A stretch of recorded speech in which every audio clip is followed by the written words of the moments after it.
Welcome, everybody, to the State of the Black Man's Mental Health podcast. I'm Peuge Benjamin, one of your hosts, and today we're going to talk about depression amongst Black men in our community. This is something that I've dealt with a bit of myself, as well as dealing with a very close friend of mine. And when we brought up the topic to discuss amongst the brothers today, everybody was in overwhelming agreement that this is definitely something that we need to talk about. So, with that being said, this episode is about, depression. When we first started the show, we asked the panel, "What do you think the current state of the Black man's mental health was?" And it was alarming. And so today, we hope that we can dive in a little deeper and have some of these conversations that we are not really having. And if we're having it in the dark where no one else can heal or learn from past experiences. So before we continue, don't forget to like, subscribe, comment, and let us know what you think. Please also feel free to leave a comment in the comments. Please feel free to interact with the guest. And so, with that being said, I'm gonna introduce my co-host, Brother Copeland. Brother Copeland, I hope you're ready. We're gonna bring him on the screen real quick. Go ahead, Brother Copeland. Tell the people who you are, brother. Oh, I am Copeland. I appreciate the enthusiasm. That's just always is amazing to get that level of enthusiasm from you.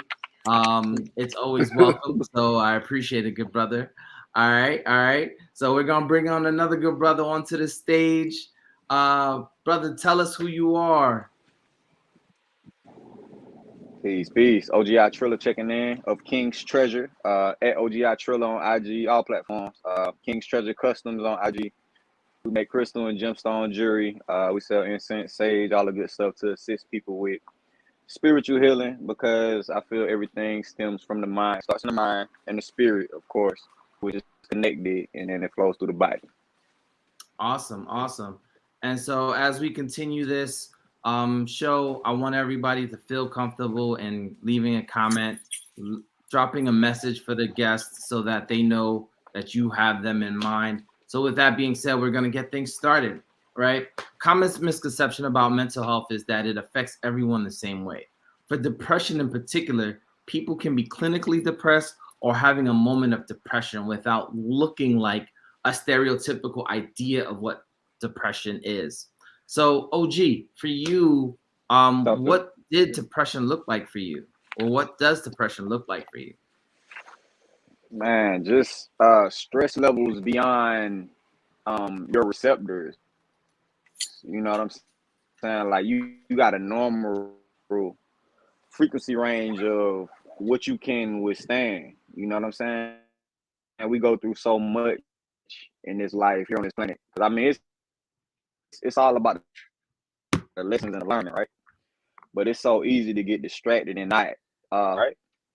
So it's like outside of being able to step up into your higher self and look down at yourself like, okay, I'm here, I'm going through this so I can teach somebody, help somebody. Once I get out of it, I just need to persevere and push through in the right way, in a healthy way. But for me, it was the disadvantages of not having support or a healthy community or environment to, help me understand what I was feeling or what I'm going through as you go through these dark phases and moments. So I was forced to kind of heal a lot of, traumatic experiences and depression by myself. And with my queen, she had a lot of stuff too, a lot of things we deal with women. And we don't even know how to do that because you never see anybody do it. Even when we have family members that go through stuff, there's so much shame, pride, and guilt to the point where nobody want to let you see them go through their shit. And so, how did this impact your day-to-day life? Bro, chaos, man. Chaos manifested. It was like I wasn't sleeping well. I had times where I didn't want to eat. I've been suicidal. I thought about jumping off buildings, jumping off a bridge, all that stuff. But I had, it's like you need to reflect on life. So like when you go through these things, these dark moments and these these times where you're being challenged by everything. It just feels like everything is challenging you in life, right? Mm-hmm. You want to reflect and see the things that you already overcame. You know what I'm saying? It helped to journal. I started writing a lot. I started reading, exposing my mind to different things, and then go for myself in nature. Start my day in nature, ending my days in nature, and it really allows you to release and replenish. You know what I'm saying? Because you think about it, everything here is getting this energy from the sun. You feel what I'm saying? Mm-hmm. And once you connect with nature, you could kind of pull some of that energy through nature from the sun, and you channel it. But it was very challenging, man. I had to get very creative because a lot of stuff that I tried didn't work. Like just smoking more weed, that shit ain't work. Like I really needed a balance. Mushrooms help a lot too. Psilocybin, that shit is very helpful. But I had to get creative and just start doing new things and start thinking in different ways. And the new experiences helped me open my mind up to new ways of thinking. And I also had to become accountable for the things that I could control, and even training my mind to stop worrying and thinking about the things that were out of my control. Got it. Got it. And so, did you feel like, so you actually alluded to it a little bit, right? Like smoking was a way, was that like one of your coping mechanisms to kind of dealing with it? Or did you have other coping mechanisms to help you kind of, work through it? Yeah, I feel everybody uses smoking in that way, but it's tough when you don't moderate it. Yoga helped me a whole lot. I ain't gonna lie about that. And it's crazy because when I think about it, like I went through so many different types of depression and mental challenges. I always think back to my darkest that I can remember, which was probably about 7 years, 6 years ago, after we had our firstborn, and we moved from our life in Charleston, living on to regroup and reset. Imagine going from, like I said, you had an apartment, you don't even have a TV. We just vibe to music. We live kind of zen. We go to the beach after work, shit like that, to moving back home to the country, new life, new experience. It was pretty challenging for me mentally because like all this shit is new. I'm like, what do I do whenever I need help, bro? Like whenever you watch people in your family go through stuff, like I said, nobody is openly expressing what they went through so you can understand and avoid the same mistakes because they have so much shame and guilt. You know what I'm saying? So I'm grateful for situations like this and, podcasts and these opportunities so that we can allow other people, especially youth and a lot of our peers to get around the shame and guilt that it's not okay to talk about. Like you have to talk about this shit. You got to get it off your chest. You got to get it out your head. Write about it, whatever. Get yourself to a point where you're comfortable speaking about it because carrying that on your heart, it takes away from your light. You're supposed to be like a child. You're supposed to live free, happy, loving, you know what I'm saying? But the way society and the No, social no, no, no, no, construct no, no, no, is, no, no, it no. it I think you should break that down a little bit talk more that talk that talk. because I don't know what you mean when you say Okay. to me as a man that I need to live a happy life. Like, let's be serious. Tell me what that means as a man, like living a happy life. All right. So you got to find balance in worldly things, spiritual things, and mental things. Mm-hmm. All them things got to go on the scale. And as you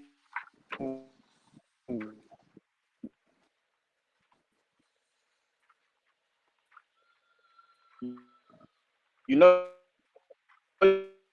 you Is that got to work. You got to get your bag. You got to do all that, right? Put that shit in the window after the shit that nurtures your spirit and your mind because you need your spirit and your mind to do anything with your body. And sometimes how for me that's the whole thing because you know how it goes. Like if we hit it one or two too many times, it's over for everything. You know what I'm saying? You know that. But we also know how beneficial it can be if we just tap it a little bit or we just use whatever tools we have that are most beneficial for us in that moment. So I feel like really evaluating and writing out our situations and breaking down what we can use to creatively take a different approach to finding balance and creating balance in our individual situations is key. Because the playfulness, the joyfulness, like, and healing the inner child, which I've been doing through bike riding, you know what I'm saying, and create music again, is very imperative. Because if you walk around with a broken inner child, like, he's screaming, crying, and hollering while you put on a face like everything okay, but he just trying to get out the closet, and then you look up and you go fuck somebody's wife, and next thing you know, somebody fucking your wife, and now you're like, what the fuck is going on in my life? You know what I'm saying? Not just using that as So let me ask you. So let me everybody ask you know a that. question real quick, right? So, do you feel like, when you're going through your depression, when you're going through depression, you feel less of a man? Never. Because you Nah. mentioned I like used we're not to. expected to like talk about it. We're not expected to like show our emotions. Is that the part that, like, to be a man that deals with depression, you feel like you're lesser than and probably shouldn't be talking to people about it because they're gonna look at you different? It's like I create exercise. I create challenging exercises for myself to get over stuff. Like, I stopped shaving my face and shaping up my stuff because, and even just putting on nice clothes everywhere I go, every time I leave. Sometimes I look like I've been working hard all day. I don't care, but that's so that I can get comfortable with who I am. You know what I'm saying? And that helped me. But I have, when I was younger and I was trying to develop a sense of self, you know what I'm saying, find my balance, it did make me feel like less of a man, and I had self-esteem issues. I had, some of the common issues that everybody deal with, and I feel like it stems from watching our elders, our parents, and and even our ancestors. We feel what they feel. They felt a lot of. Can you imagine how they felt after being, a lot of them that were sharecropping and enslaved and stuff, being raped and molested, and even the stuff they went through with some of their own families. You know what I'm saying? Right, right. We And so we with we pick up a that lot of being that. said, so let me ask you, I'm gonna just follow up with that. Like, did you feel like people, one, did you think people knew you were in a depressive state when you were there? Nah, I feel like they didn't care. It's Mm, really, it's so much judgment around success and material gain, like the dollar, the what is he doing? What he gonna do? What he got? Is he gonna lose it or whatever? Like, people don't even understand nothing about their culture, African spirituality, Native American, whatever your indigenousness is, whatever your ancestors practice and how they thought, how they lived.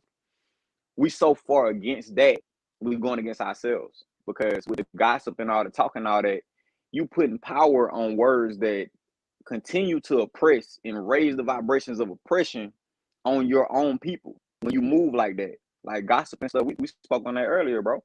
Gossip was created by the Europeans that infiltrated the tribes in Africa to, basically dismantle and disconnect, because we were so strong, because we had these units.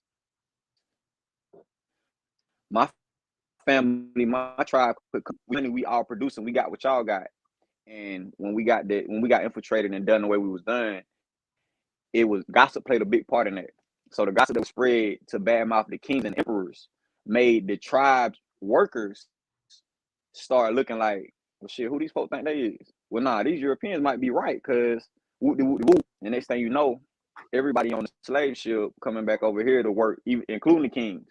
So it's like, we had structure, we had order, but when we lost our morals and principles and our love and support for one another, which now you look up, everybody, you got to chase the bag. And then with inflation, it's like, oh, no, bro, I really got to chase the bag. I ain't got time for none of that shit, bro. Like, bro, right. call your little cousin, call your nephew, call, you know what I'm saying, check on these folk, because we going through so much, bro, even with the mass amounts of, death and carnage. And That's a lot.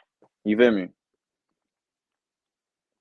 But I'm grateful to have the understanding that I have, because I feel like I went through what I went through so that I could talk about it and show people that you can get through it too. You know what I'm saying? Right, right. And for me, so I'm kind of like, so I'll talk about my experience, right? And so I I don't know if I was in a depressive state or just feeling like underwhelmed with life, right? Like I think the first time I Mm-hmm. ever felt like what would, a non-clinical format of depression was like graduating college, right? Um, what they don't give you is this manual for life, right? You spent majority Facts. of your Yeah. life waking up, go to school, waking up, go to school, waking up, go to school, and then if you got a job, you're lucky you're working, right? And then you remove the Yeah. school aspect of it, right? So as a person, like I can't imagine how a person who's been incarcerated feels when they leave an institution, right? Like the judicial system, right? So someone coming from the institution of education, Mm-hmm. when you remove that aspect Yeah. of like repetitiveness, you then realize you got an extra 8 to 10 hours of your day and there's nothing to show for it. Or not even just nothing to show for it, nothing to do, right? Because they don't tell you, well, you just need Facts. to go consume Yeah. that with something else, or you just need to relax. I mean, I come from a West Indian background, so having an extra 8 to 10 hours is almost like, bro, you the laziest person in the world. You know what I mean? And in my head, I was Yeah. like, Yeah. yo, I'm wasting away and not really doing anything with myself. And so my resolve was, The boy no well, I one need to go. relax. No, my resolve was I need to go back to school, right? And so that's what triggered me getting my Yeah. first master's degree. And then when that was done, it was like, all right, what do we do? I went and got my MBA behind that. And so you got to think like if my accomplishments are based on a history of academic prowess, once academia has been removed from my day to day, it was like, what do I have? Like, you go to work every day. After you finish work, you ain't got nothing else. Like, I was Yeah. accustomed to like mixing work and school, right? So Mhm. I'm working some hours, I'm in school some hours, and so my days are usually consumed of blending the day with academics and then my day-to-day job. And so with that being said, that was kind of one of my and I can understand. So, I must take a couple of steps back, right? So I had a Mhm. conversation with my close frat brother. He suffers from clinical depression, and a lot of us didn't really recognize it until we realized he would just disappear at times on end, right? That's that just this go into seclusion. And as much as we try to call him, he's not answering phones. So, I did one of these things where I just pulled up on him like, yo, I'm outside. LB was good. He ain't gonna deny me. Right. And, that's where that bond comes in. He's not gonna deny me and be like, yo, you can't come in. But when he let me in, it was a line of bottles, empty bottles open. Now, once again, he prior to this, he said I can have these conversations. So I'm not just putting his information out there on Front Street. So I just want everybody to know I'm not just putting him out on Front Street. But when I asked him like, what does depression look like for you? He was like, well, look, I'm a person that's comfortable with being alone, but depression, especially during the pandemic, was 10 times worse, right? Because from time to time, he'd be able to pull himself out of it to Mm. be able to find some of our frat brothers or his family. But in a pandemic, you don't know who's got it, who doesn't have it. So it took him like completely out, and you mentioned earlier, like the way our mind works manifests through our bodies. And he expressed to me that at one point he had to be hospitalized during the pandemic because he was vitamin deficient, not taking care of himself. Right. And these are some serious things that people that are going through this, deal with on a day-to-day basis. And I think his saving grace was when he was released from the hospital, he was put together with his family, right? And him being around his family allowed him to really feel a lot better about himself, right? And really feel like that sense of connection. Because once again, it's one thing to be good with yourself, but it's another when you need that connection, you can't have it. And when he's coming out of it and he's actively trying to come out of it and he can't come out of it because there's no one around that he can go to, that he was like, yo, that was probably the worst he's ever experienced it. To a point where no lie. this is the first time it ever physically manifested into something that had him hospitalized. You know what I mean? And so with that, I asked him the follow-up question, right? Like, do you think people know? And to his response was like, it's kind of hard for people to know because I seclude myself on a regular basis. Facts. Right? So because I his dealt with this shit for so long. Yeah. Because that's his normal behavior, people weren't sure whether it was that nature or something else. But, it once again, it was one of those things where I was calling his dad, checking up on him through his dad, just because they would allow us to be able to he would allow me to feel comfortable knowing he's okay. We are about to bring on an amazing gentleman, and I appreciate you for giving us your time, Julian. Can you tell the people who you are and tap into the conversation wherever you can?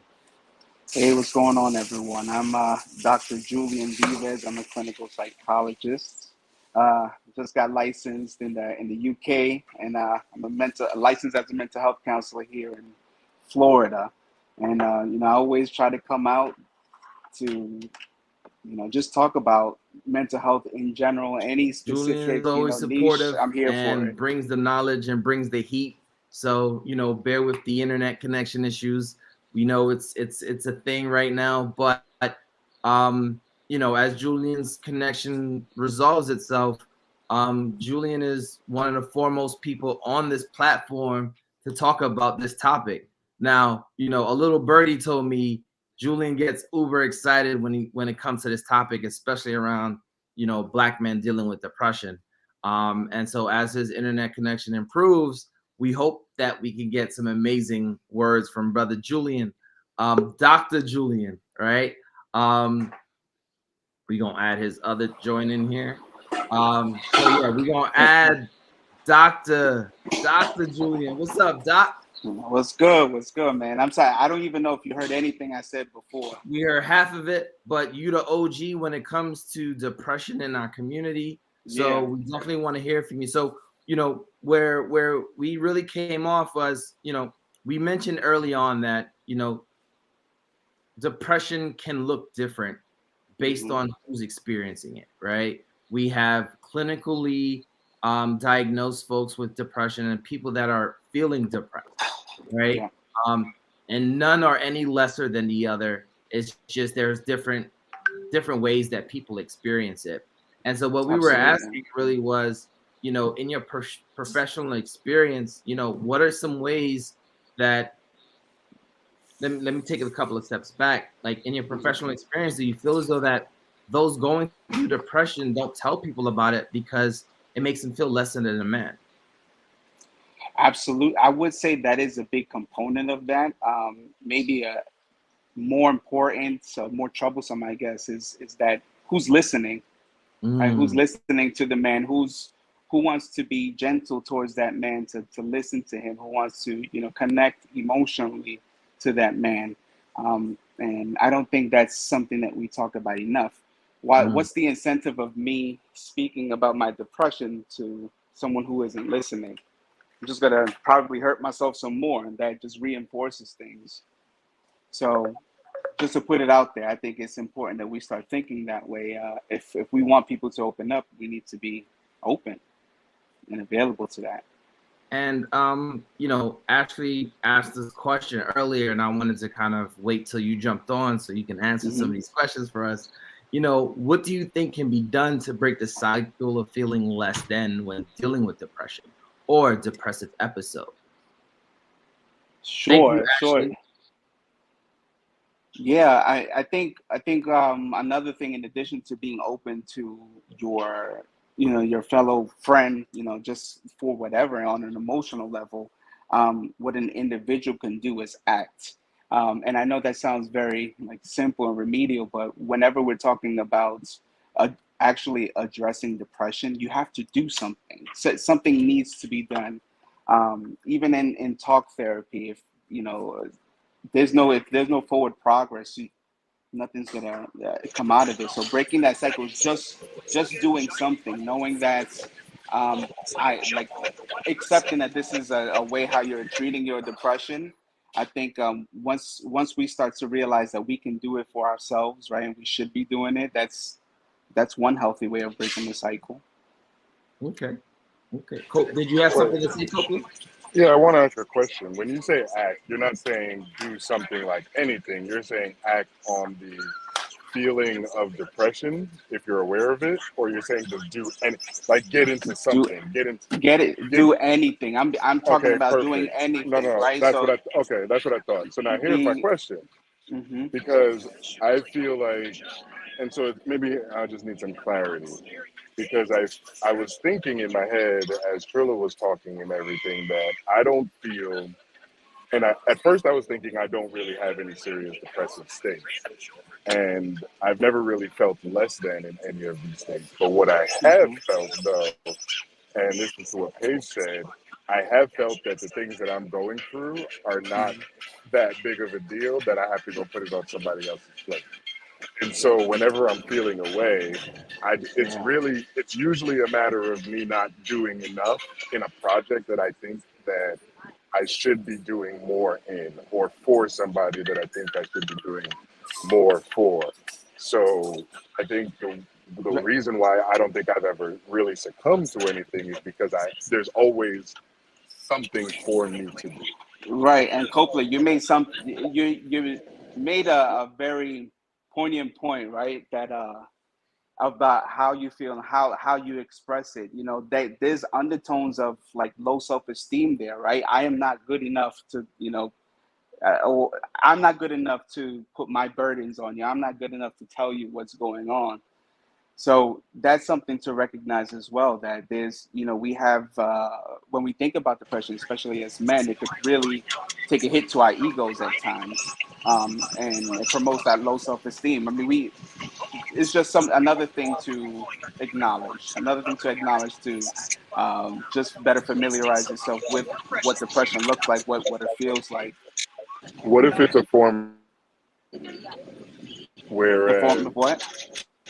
of hypermasculinity, whereas it's not so much that I don't feel like I'm good enough to put it on their plate, but these are people that I more so look like I'm their protector.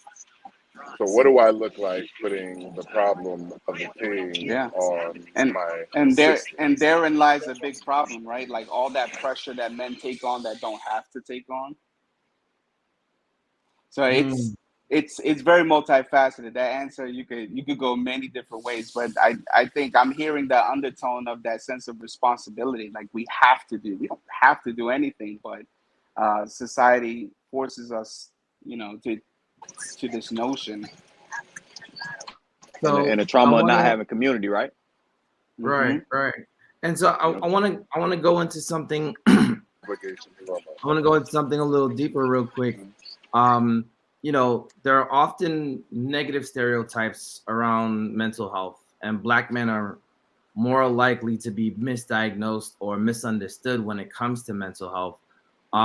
With that being said, and Trilla, like, you mentioned seeking, journaling and yoga to kind of center you, right? Like, what made you seek that level of help? Like, because the thing is, like, and Julian can concur, like, therapy isn't for everybody, right? Like, talk therapy Facts, isn't always facts. for everybody. um there's behavioral, and there's so many different levels of therapy. And Trilla is a holistic person, from crystals to yoga to meditation. What made you choose to tap into the yoga so you can be more in tune with yourself? I know money. Oh man. I can't hear you. I couldn't afford no therapy. I ain't like, and we don't have the resources that people in the city have. Are we that good? Okay, I put that power on the frequency. You see how I do? I can't handle all that. I say. Ashe. But nah, bro. It's, I say. But it's you know, it was a matter of limited resources, bro. Like, you talk to people, they call you crazy. You walk around barefoot, they call you crazy. Like, just trying shit. I got to the point where I'm like, bro, I'm about to try everything. I'm about to go left. Y'all dying from eating this slave food, this regular food. Let me go get information, figure out how to make better food so I can live better. Everybody around me depressed, going through mental health issues. Let me study y'all. Let me become the therapist, the psychologist, so that I can figure it out, because nobody's trying to help me figure it out. You feel me? So I was forced, because like I said, I got stabbed at 14. I got in a car accident at 14, broke my neck in 2 places. I got stabbed at 17. Dude stabbed me in my chest, tried to take me out. I got shot at 18. You feel me? Fresh out of high school. Nigga shot me in the face, tried to blow my head off. So it's like, I had questions that were therapy questions, and I didn't have any support or outlets to get the answers or the clarity that I needed. All I had was Christians around me saying, pray, and you got a purpose, your life has a purpose. But until I started studying the life of Buddha and the enslavement of my ancestors in African spirituality and all these different cultures, like the OG said, and I appreciate you, bro, for tapping in, because what he said is 1,000% accurate. The more you expose yourself to new and different experiences, the more you allow your mind to create new experiences and vibrations. And that's what gets you out of ruts. That's what keeps you from, you know, getting caught up in the dark or getting trapped in these boxes. So I wanna step in real quick, and just to add on to, you know, Ike/Trilla's like testimony, like I literally went to visit this one horse town, right?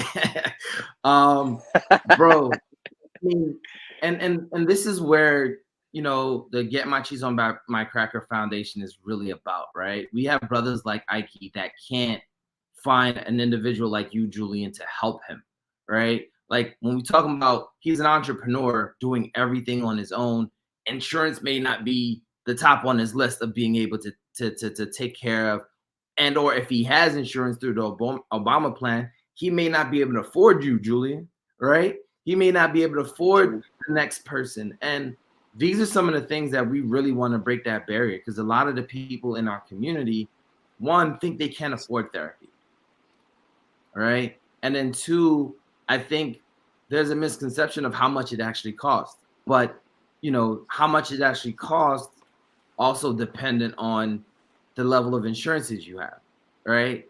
And as you already know, Julian, there are people you can take that need your help, and there are people you would like to take, but you can't, because they out of network and they can't pay that out-of-pocket cost. So is this something common that you've been seeing amongst not just men, but the people in our community in circumventing therapy because it's not the affordable route?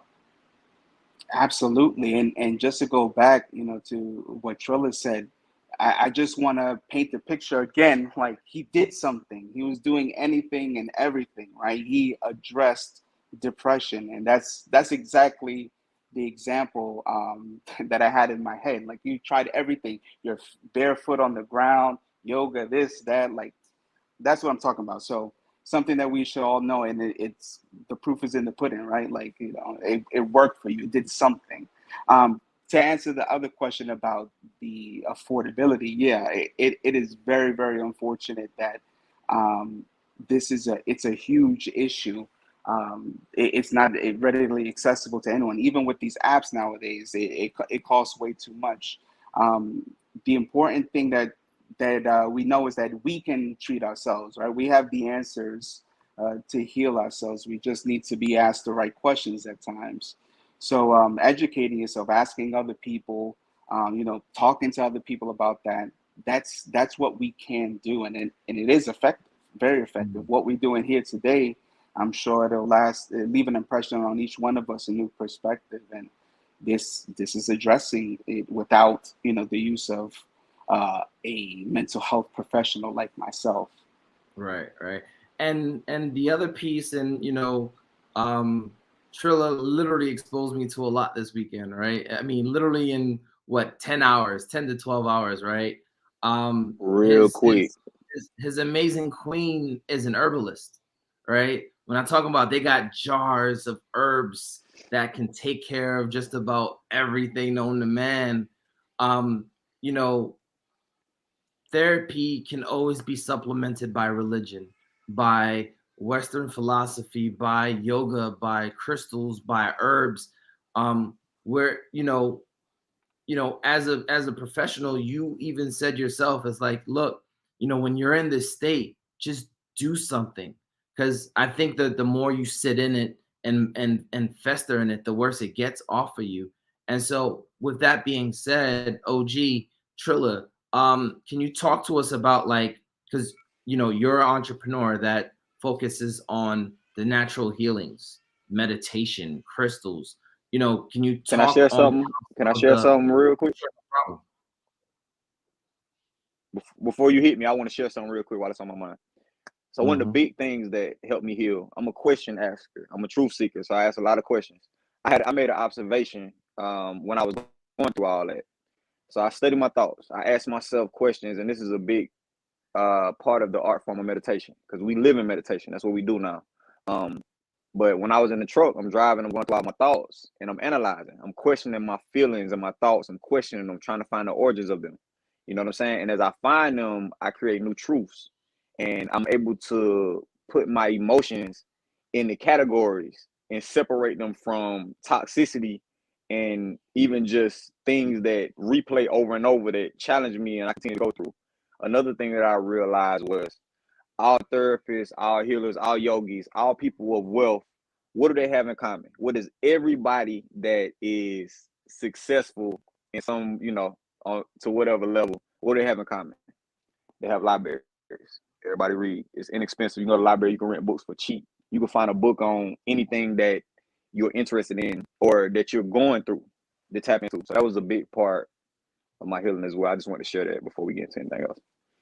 And that continues to expand on Julian's idea of just do something, right? Like, Yeah. you chose to take it on yourself to do something, to educate your mind, to find new and creative ways to release that energy within you, right? And so by releasing this energy, you went Because, bro, from but what by releasing that energy, you went from truck driving full time to now, curating these massive crystals, right? Changing people's facts. lives through the messages that the crystals provide. Talk a little bit about that transformation, because I think that transformation led to the state of peace you seem to be in today. And Yeah, I you agree. now touch more people around the world than you were as a truck driver, right? Facts. Yeah, yeah. So it's like we tapped in with crystals after we had King. That's why the business is named King Treasure. Ike, my son is King Ike. And it literally was, it's like it's magneticism. I did a fast. I did a 7-day fast. I didn't talk. I didn't say a word for 7 days. And during that fast, I was listening, I was observing everybody, everything around me. And I was also charging my energy, because we speak so much, we say so much. A lot of people don't even realize they disempower themselves and they put themselves in places that they don't really want to be in mentally through what they say, how they think. And that's why they call it spelling, because these words are spelled. I'm sure everybody done heard this before. But with the crystals, once I came to the realization that what's inside of the crystals is also what's inside of us, and it's also what's in the cosmos, and what makes up the stardust and the planets and all these things. I came to a point where I'm like, okay, where do crystals come from? They come from the earth, right? They come out of the ground. So you look at the ground, so much research and studies that show you how grounding yourself, just going outside barefoot. Some people lay on the earth. It's African scholars like Malidoma Samaz. He transitioned this year, but he would have people at his retreats to get naked and bury themselves in the earth. You know, be there for a couple hours for some time. And what a lot of people don't realize, a lot of these practices sound crazy, but in actuality, this is what brings serenity. If you think about how our ancestors lived, that was another thing that helped me out a lot. I walk these country roads because I live on the same block that my ancestors sharecrop. They pick their cotton out there. You know what I'm saying? And when I'm talking to my uncle, I'm retaining this information about just everything that we did and tried to do, from selling creek liquor to doing this to doing that to everything. So I started figuring out what I'm attracted to. Like, I saw some crystals that I wanted, some jewelry I wanted on Etsy. Nisha like, yeah, I can make that. I'm like, okay, baby, we get supplies, you do it. She working full time. I'm a stay-at-home dad with King. That's the thing that taught me compassion and opened my heart up. I was stay-at-home dad for the first 6 months of King's life. So I was able to see through a woman's eyes and through a completely different perspective than I normally am. Like bro said, different experiences lead you different ways. From that to truck driving, never met myself being a truck driver either. Whole new experience once again. But the people that I was able to come in contact with and the information that I was able to attain, not through reading or anything like that, just through experience. As you travel, as you do new things, your mind opens up to whatever. Like if you go somewhere, if you go to a place and something happened there, I don't care how ancient it is or how recent it is, you could feel it. Your spirit knows, but you have to do the work to be able to tap into the information, to do the breath work, to be able to tap into spirit and know, like, all right, this is what I'm looking at, this is what I'm feeling, and having a knowledge and understanding of, okay, this is how I work with that energy to benefit me. You know what I'm saying? When it came to crystals, the crystals are composed of the same thing that's in our body. So whenever you have ideas and thoughts or you say things, it bounces off the crystals and it amplifies. I went through moments where I was depressed with these crystals. Guess what? Everything was all fucked up. I wasn't charging them. I ain't had the knowledge. I ain't know. Like, I almost crashed out again. But when I started taking all my stuff outside, charging it, taking myself outside, becoming a child again, not worrying about the money, just starting my day with a bike ride, some good yoga, making sure I'm drinking my water. Get rid of every fucking thing. Cut off the subscriptions. Anything you don't need, let it go so you can see. You know what I'm saying? That was a big part of what allowed me to find clarity and realize where I was and how to get from there to where I'm trying to go. So that's when you get into the reading and writing and you start to manifest and figure out, okay, this is the direction I want to, push myself in. So you discovering crystals really changed your life, right? Yeah. It sounds like, you're probably one of the few cases where you're able to bring yourself out without having, professional, so to speak, assistance. And so with that being said, when it comes to professionals in the mental health field, African Americans are a small number and even smaller when it comes to Black men. What can we do to fill the gap and expand resources to ensure that we provide a safe place for people of color to talk about the experiences that they battle with as far as mental health goes, right? And so, Julian, we should create. So before you continue, I wanna tap into Julian real quick. Julian is one of the 3%, right? Within the mental, was it 4% or 3%? Yeah, it's like about 4 to 5%, something like that. Right. So you are small. You are part of a very small elite group of men and women. Well, men at this point, right, that have reached this level of within the mental health space, right? Like, what is the challenge? What is the barrier for more people to tap into this space? Because clearly there's a need, but apparently there's something. Yeah. There's something, creating a barrier there. Sure, yeah, and I think it's unfortunately it always comes down to money. It's so many years you need to spend in school, trying to perform at the highest level you can academically, right, physically, emotionally, and being like, dirt poor, and I that's a common experience for people like us. I know my white counterparts. They have what's a student loan? What's this? I don't know fast, but like, and it's when they say like ignorance is bliss, it's like they were able to go about things so much more easily because of resources. But just know that at least right now, my story is just one of like straight perseverance and grit. I have a fantastic wife who was by my side and helped out a lot. Because I could not have done it alone.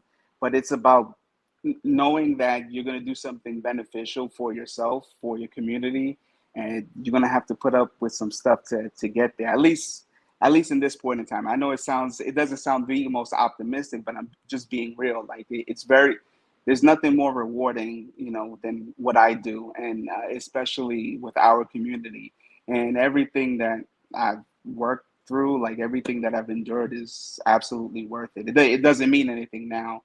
So just having that mentality, like there'll be some sacrifices to get places, but it's so worth it. So here's a question. Having gone through what you've gone through to become doctor, right? Would you like, and I don't think this, and I think this question is more so for people within our community, right? Would you recommend a non-black therapist, right? And it's not against, and once again, answer this question as you Yeah. please. But like I said, it's not necessary. I don't think this question is a knock, right? It's just knowing what you know and what you have gone through to make it where you are. Would you Hmm. recommend a non-black therapist for people within our community? Absolutely, absolutely. Especially if, they coming from every therapist should have their own referral network with people who they know have been properly trained. At least that's what I do, and I have my close people. But and I'm saying this because they teach multiculturalism, right? We in a lot of counseling programs, psychology programs. It's a mandate from the like American Counseling Association, American Psychological Association. So there, you don't need to be black or Latino to be able to treat a black or Latino person. Not at all. There's been multiple studies on that, and it's not very significant. So absolutely, I will because the train. These are trained professionals who are able to still relate to people without being one of them, and it goes both ways. And because I think that's, even in my search, right? One of the things Hmm. that I wanted to do was find somebody, and I'm starting to feel like I've been bamboozled the last two therapists that I've had, but that's a whole nother subject. But that's right now we're in a state where there's a concerted effort to find black therapists, right? Because there's, I think, like you alluded to it, there's this perception that the black therapist is the only one that can properly treat me because of cultural relevance, right? And it sounds like that there have been advances in the education program or in the programs Absolutely. for mental health professionals that there is a um what did you call multicultural. Multiculturalism. It's a topic that is taught in almost all programs. Okay. So it's everyone, every therapist, should be able to handle anyone, regardless of, race, ethnicity, sexuality. Got you. And then Trilla, you had something to say earlier, and I just wanted to catch Julian because I know he's on a short time window, so I wanted to catch him while we still got him. Yeah. Well, Nah, you thank you good, guys for bro. having me. I'm I gonna was head just gonna out. say, All right, Well, appreciate you, thanks for Julian. coming, bro. Of Well, And course. before you thank you. leave, congratulations again. so before you leave, Julian, this Real is the talk. last question we're gonna ask, and then we'll go to Trilla. Like, how can we continue this conversation? I know this is something that is near and dear to your heart, Yeah. and this can't be the end of it, right? Like, what are ways that we can continue this conversation to continue to let people realize that if you're dealing with depression, you're not on an island yourself. Cut some trees and check the other side of the island. You'll probably see a lot of other people there as well. Like, what can we do? We're doing our small part here by providing this space, but what are some other things? Yeah, I think whoever you trust in your life, right? Whether that be a friend, a sibling, your parent, aunt, uncle, whatever. Um, having some courage and talking to people about what it is that you're going through, whether it's depression, anxiety, drinking too much, right? Lack of focus in life, thinking that you have a lack of purpose, whatever it is that brings about any type of negative emotion, to talk to someone. Give that to someone else. I know that there's this notion that we shouldn't give our problems to someone else, but let them determine that, right? Let them Right. determine if you're a burden or not. So my message is to tell someone, at least one person, just to keep that conversation going, even if it's within yourself or just one other person. And then I know I said that was the last one, but Ashley asked this question, right? Pretty much there's inconsistency amongst therapists, right? And Hmm. I think your answer is going to be keep trying until you find the right one. But did I take the words out your mouth or no? No, that's part of it. That's part of it. But it's very hard. It's very hard to tell. Again, you can be, depending on how thorough you want to be. Look up a provider's credentials and maybe do a quick Google search of their curriculum, right, to see if they were taught cultural competence, multiculturalism. But yeah, I mean, how can you ensure that consistency with provider to provider? It's impossible to ensure that. But just try to do your best to do your research on the provider beforehand, when hopefully you do find the right one that can meet your needs. Well, we thank you for giving us the time, Julian, Dr. Julian. And once again, you are always welcome to come back. And I think the audience loves you. They love getting the answers from you. So we definitely appreciate you jumping on. With that being said, we appreciate you, good brother, and enjoy the Thank you, rest of your brothers. day. All Take right, care, take care. gentlemen. Look, okay. So Cope, Trilla, What up? this was definitely a dope conversation in which, you know, we were able to identify different ways people experience depression. We were able to identify different ways to kind of work through it, right? Some of us add on more stuff to our plates. Some of us find we go dive in like you did. You dived into everything known to man to be able to find your way out to the other side, right? I'm Uh, literally barefoot in grass right now, by the there way. you go. There you go. He's getting grounded, right? And I think a Let's lot of go. Let's times, go. I think a lot of times, we think that there's one way of treating whatever we're going through. And between yourself and Dr. Julian, you guys showed us that, you know, th- you can come out of it yourself, but there's nothing wrong with finding a professional, right? If you can afford it, Correct. because a professional to Ike or to Trilla is finding a yoga instructor, finding a meditation coach, right? Because these things do help, and they've made you the man you are today. So I want you to stand proud of Or finding you. that elder that will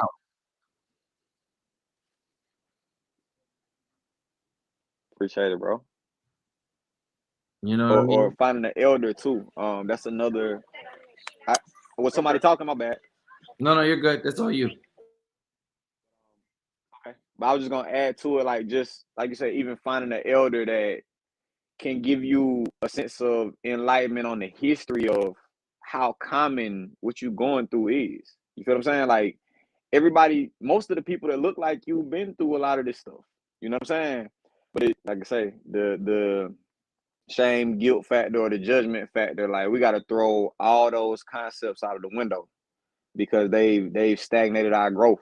So and I got to give credit to Nisha too. Nisha helped me a lot. She turned me on to certain books. She pinpoint it whenever I was a little bit too aggressive here or there, or just like you said, we alphas, so we can come off a little bit extra sometimes. So we have to channel that energy into other things.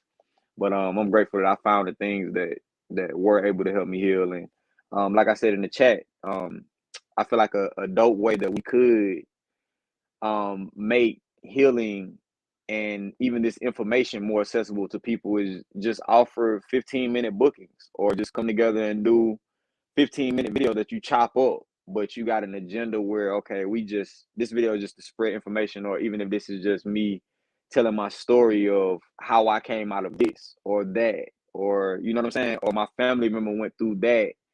It's always the inspiration, like you said, as long as we touch one, that's gonna have a lasting effect, and it trickles on to, that may be a story that they'll tell the kids, and get them through something. Like, it's a beautiful way this thing works, you know what I'm saying?